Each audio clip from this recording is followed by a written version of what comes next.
రాజన్న సిరిసిల్ల జిల్లా గంభీరావుపేట మండల కేంద్రంలోని రెడ్డి సేవా సంక్షేమ సంఘం ఆధ్వర్యంలో వినాయకుడి వద్ద ఆదివారం ప్రత్యేక పూజ నిర్వహించారు. వినాయక మండపం వద్ద లక్ష్మీ గణపతి హోమం, మహిళలచే సామూహిక కుంకుమ పూజ కార్యక్రమం చేపట్టి అనంతరం అన్నదాన కార్యక్రమం నిర్వహించారు. ఈ కార్యక్రమంలో రెడ్డి సంక్షేమ సంఘం సభ్యులు, మహిళలు తదితరులు పాల్గొన్నారు.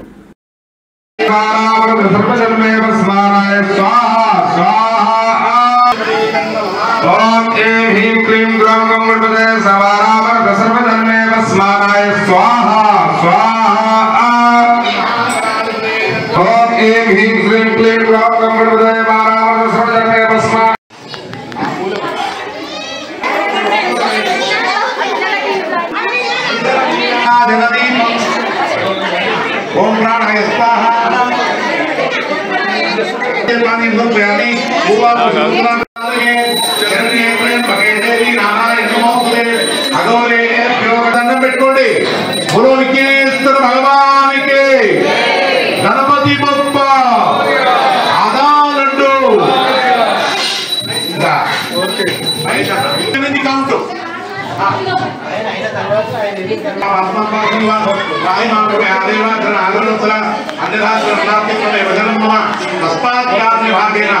रक्ष रक्षो विघ्नेश्वर रक्ष रक्षो गणाधिपा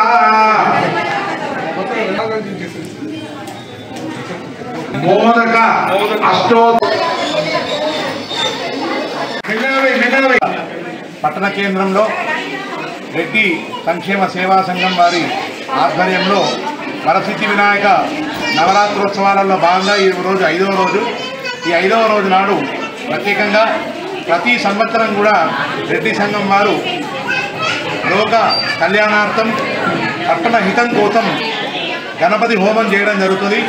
తర్వాత సుమంగళిల చేత కుంకుమార్చన పూజా కార్యక్రమం జరుగుతుంది. అదేవిధంగా ఈరోజు కూడా బ్రహ్మాండంగా మోదకాల చేత మూలమంత్ర మోదక హోమం, అదేవిధంగా ఇంకొద్ది సేపట్లో కుంకుమార్చన పూజా కార్యక్రమం జరుగుతుంది. ఈ యొక్క మోదక హోమం వల్ల, అదేవిధంగా ఈ యొక్క సుహాసినుల చేత కుంకుమార్చన పూజ చేయడం వల్ల అఖండ ఆయురారోగ్యాలు, ఐశ్వర్యాలు కలిగి లోకం సుభిక్షంగా ఉంటుందని చెప్పి ఆ యొక్క భగవంతుని యొక్క కరుణ కటాక్షాలు అందరి మీద ఉంటాయని చెప్పేసి విశ్వాసం. ఈసారి నిమజ్జనం రోజు మనకు ఏ విధంగా ఏ రోజు జరుపుకుందామని చెప్పి ఒక సందేహాలు ఉన్నాయి అందరికీ కూడా. ఈ మాధ్యమం ద్వారా అందరికీ గంభీరపేట మండలంలో ఉన్న అందరికీ కూడా చెప్తుంది ఏంటంటే, ఆదివారం నాడు మనకు చంద్రగ్రహణం సంభవిస్తుంది కాబట్టి చంద్రగ్రహణం ముందు రోజు అంటే ఖచ్చితంగా శనివారం సాయంకాలం లోపు నిమజ్జనం చేయాలి. ఎందుకంటే చంద్రుణ్ణి గ్రహణ వేదన శనివారం సాయంత్రం గ్రహణ వేదన ప్రారంభమవుతుంది. ఆదివారం నాడు గ్రహణం ఉంటుంది. తర్వాత సోమవారం నాడు గ్రహణ శూల అసలే పనికిరాదు. అందరు అనుకుంటారు మట్టి కదిలిస్తే 4 పంతులు వేసుకోవచ్చని.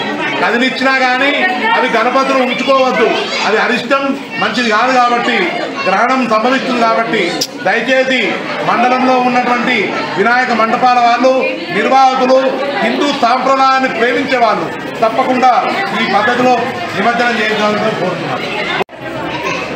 వినాయక నవరాత్రి ఉత్సవాలను ఘనంగా నిర్వహించాలనే ఆలోచనతో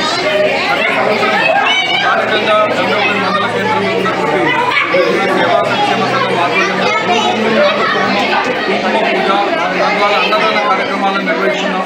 దీనికి రెడ్డి సంఘానికి సంబంధించినటువంటి దాతలు ఎంతోమంది ముందుకు వచ్చి ఈ అన్నదాన కార్యక్రమానికి లక్ష్మీ మధుసూదన్ రెడ్డి గారి కుమారులు, డాక్టర్ వెంకటరెడ్డి గారి మనవడైనటువంటి సాయి ఆశ్రమతి రెడ్డి గారు అన్నదాన కార్యక్రమానికి అలాగే ఈసారి వినాయక నవరాత్రి ఉత్సవాలను ఘనంగా నిర్వహించడానికి కావాల్సినటువంటి విద్యాల కోచిరెడ్డి సన్నా బాలరెడ్డి గారు, అలాగే ఈ కుంకుమ పూజ, గణపతి హోమం వీటికి అయ్యేటువంటి ఖర్చులు భరించడానికి స్థానికంగా లక్కిరెడ్డి శ్రీకాంత్ రెడ్డి, సన్నాం లక్కిరెడ్డి గోపాలరెడ్డి, మాజీ సర్పంచ్ గారు అయినటువంటి లక్కిరెడ్డి రామేశ్వర రెడ్డి గారి మనవడు, వీళ్ళు అమెరికాలో ఉన్నారు. ఈ ఖర్చులు వాళ్ళు భరిస్తున్నారు. ఈ విధంగా గణపతి నవరాత్రి ఉత్సవాలను ప్రతి సంవత్సరం ఘనంగా నిర్వహించడంలో మాకు సహకరిస్తున్నటువంటి వారికి, వారి కుటుంబ సభ్యులకు ఆ వినాయకుడిని ఆయుధాలను ఎల్లవేళ సుఖ సంతోషంగా అనుగ్రహించాలని, అలాగే ఈ రెడ్డి సంఘంలో సభ్యులందరూ కూడా మంచి ఆయుధాలను ఐశ్వర్యాలతో వర్తిల్లాలని మరి మేము చేస్తున్నటువంటి గణపతి హోమం కావచ్చు, కుంకుమ పూజ కావచ్చు, ఇది సర్వేజన సుఖభావంతో అందరూ బాగుండాలి, అందరూ ఆరోగ్యంగా ఉండాలి, అందరూ సంతోషంగా ఉండాలి, గంగరవ పెట్టుకున్నటువంటి ప్రజలందరూ కూడా సుఖ సంతోషాలతో వర్తిల్లాలి, వ్యవసాయ పరంగా రైతులు బాగుండాలి, రైతు బాగుంటేనే దేశం బాగుంటుంది అనేటువంటి విధానంలో మేము ప్రతి సంవత్సరం వినాయక స్వామిని ప్రార్థిస్తూ అయ్యా మమ్మల్ని కాపాడు, మంచి సుభిక్షంగా వర్షాలని పంటలు సమృద్ధిగా పండాలి అని కోరుకుంటున్నాం. ఆ వినాయక స్వామి ఆశీర్వాదంతో ముందుకు